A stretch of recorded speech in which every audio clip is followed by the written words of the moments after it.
Merhabalar arkadaşlar, mutfağıma, kanalıma hoş geldiniz. Bugün sizlere muhteşem bir şerbetli tatlı tarifiyle geldim. Kolay baklava yapıyoruz arkadaşlar. Görüntüsüyle ve lezzetiyle inanın muhteşem oldu. Şu şekilde katlarını göstermek istiyorum. Dakikalar içinde yapabileceğimiz harika bir lezzet.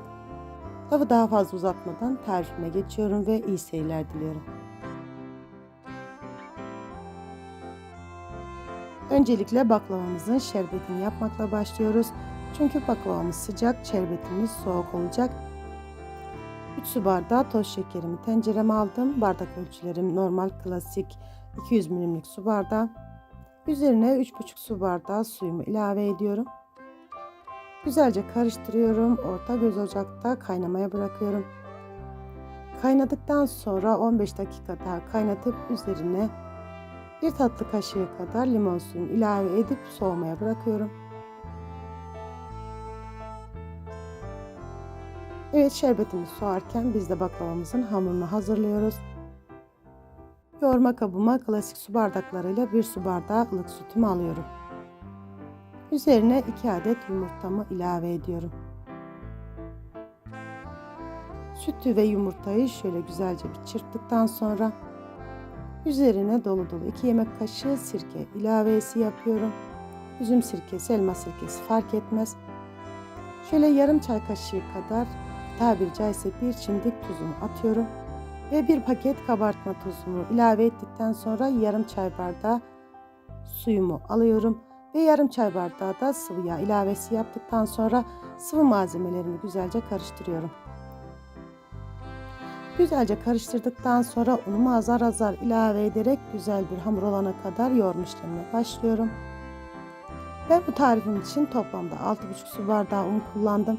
Her zaman söylediğim gibi unumuzun markasından miktarı değişiklik gösterebilir.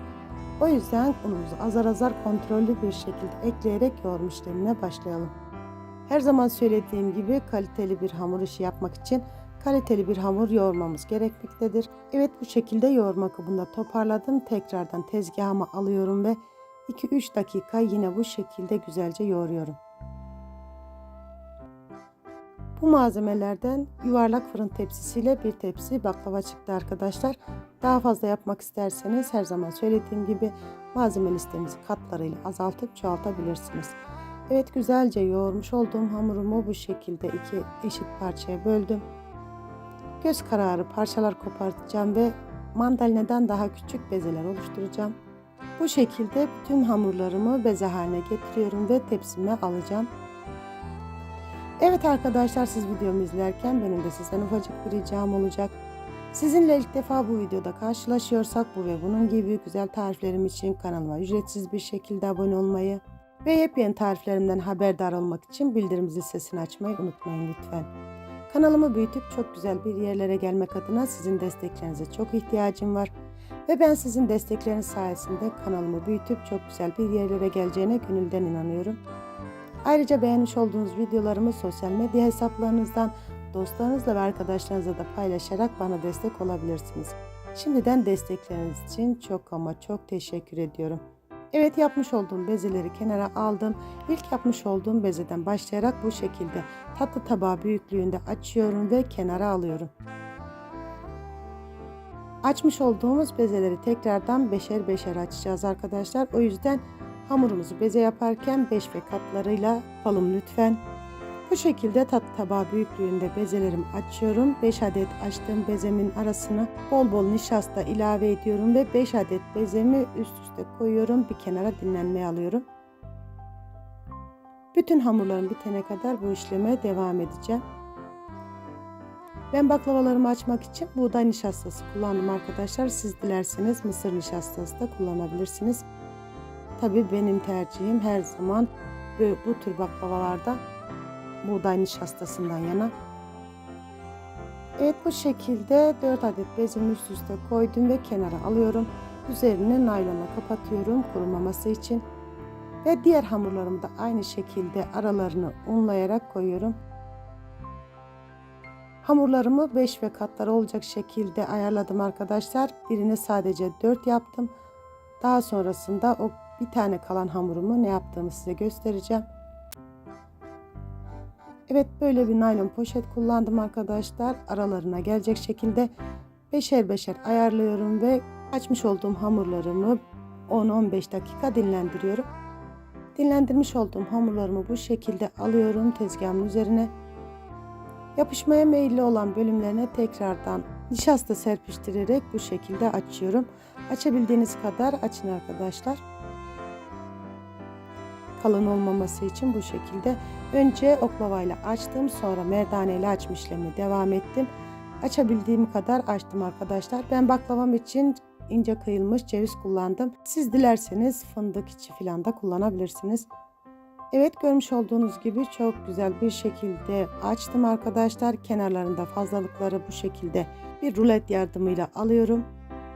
Düzgün olması için de bu şekilde tabiri caizse oklavamı cetvel gibi kullandım. Kenardan çıkan fazlalıkları bir kenara alıyorum arkadaşlar. Dolu dolu bir su bardağı ceviz içimi bu şekilde üzerine güzelce yayıyorum. Sonrasında rulo haline getireceğim ve bir parmak kalınlığında kesip tepsime yerleştireceğim. Gerçekten tadı, dokusu, kıvamı inanın muhteşem oldu. Gün sofralarını süsleyecek, özellikle Ramazan aylarında ve de bayram sofralarında gerçekten muhteşem, sofraları süsleyecek harika bir baklava oldu. Ne diyoruz? İnşallah dener ve daha güzellerini yaparsınız. Evet, bol bol cevizimden ekledim üzerine arkadaşlar. Her tarafına eşit şekilde dağıttım.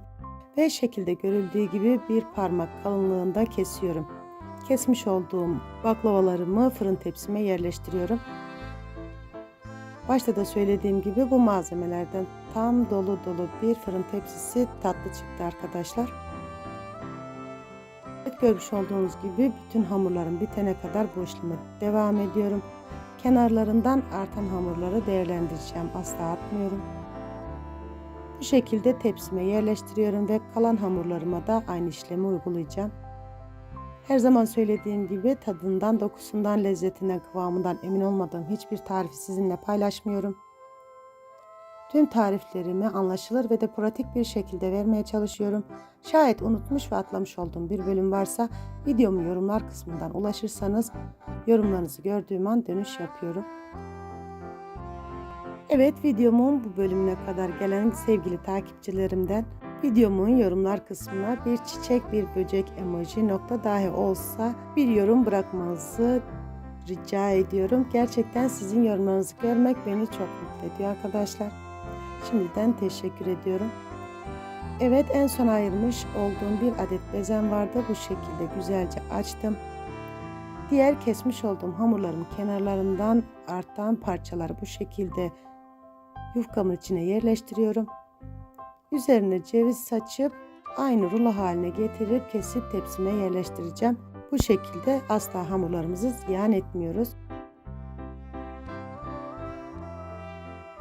Evet arkadaşlar, ben bu tatlım için dolu dolu 3 yemek kaşığı tereyağı ve de 1 çay bardağı sıvı yağ erittim. Erimiş olan tereyağı ve sıvı yağ karışımı üzerindeki köpükleri aldım ve ılımaya bıraktım.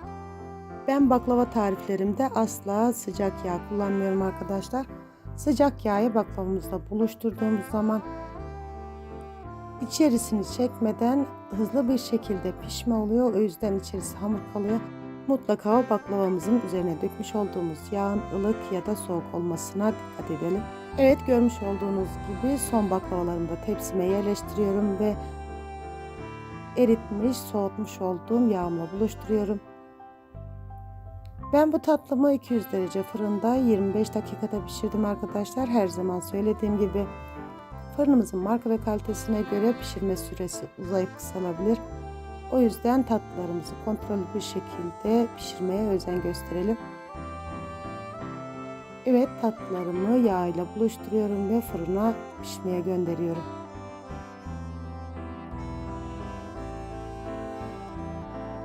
Evet, tatlılarım fırından çıktı. İlk sıcaklığı geçti ve tatlılarımı soğuk şerbetimle buluşturuyorum. Evet, görüntüyü görüyorsunuz arkadaşlar. Gerçekten muhteşem bir tarif oldu. Evet, tatlılarımı soğuk şerbetimle buluşturdum. Yarım saat 40 dakika dinlenmeye bırakıyorum. Evet, bu şekilde dışarıda beklettim.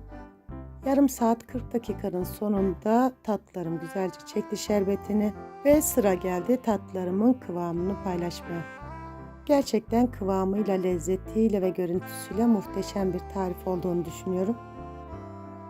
Siz tatlılarımın son halini izlerken ben de size veda edeyim. Bir videomun daha sonuna geldim. Şimdiden yapıp deneyecek olanlara afiyet olsun. İzlediğiniz için çok ama çok teşekkür ederim. Yepyeni videolarda görüşmek üzere. Allah'a emanet olun.